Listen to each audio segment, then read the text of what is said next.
une cause qui la touche.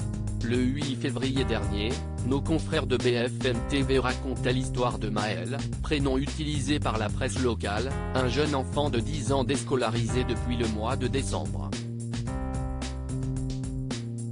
La raison ? Il a été harcelé par un de ses camarades de classe du SPEL E1-bas jusqu'au SPEL M2-bas, dans un établissement près du Creusot, en Saône-et-Loire. Ce mercredi 1er mars a finalement été un tournant pour le garçon et sa famille, puisque l'élève mis en cause a été contraint de changer d'école. Mais ce n'est pas tout. L'affaire est arrivée jusqu'aux oreilles de Brigitte Macron et cette dernière a décidé de rencontrer les parents de la victime, a rapporté BFM TV.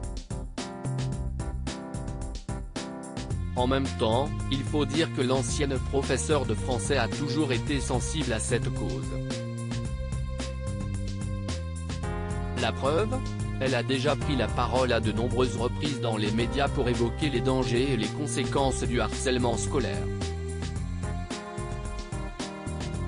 N'importe qui peut passer à côté d'un enfant qui subit des violences, avait-elle souligné auprès de RTL, le 25 février dernier, en revenant sur le suicide de Lucas, un jeune adolescent de 13 ans victime de violences physiques et verbales à l'école.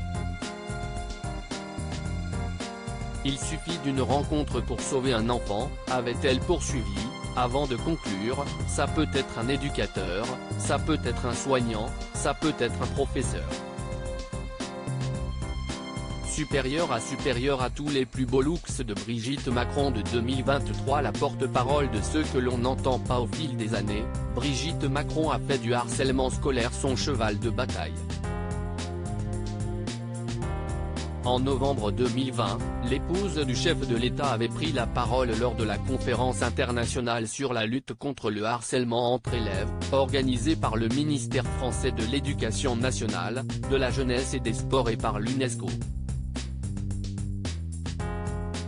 À cette occasion, l'ancienne professeure avait adressé un message poignant aux victimes de ce fléau. En juillet 2019, devant les ministres de l'Éducation des pays du G7, et à l'invitation de Jean-Michel Blanquer, j'avais tenté d'être la porte-parole de ceux que l'on n'entend pas, avait-elle assuré, avant d'ajouter, vous pouvez compter sur ma détermination à poursuivre ce combat et sur l'engagement plein et entier du président de la République française.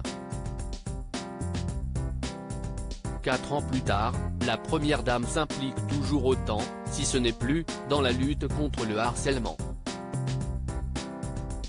Article écrit en collaboration avec 6 médias. Crédit photo, Claude Dubourg.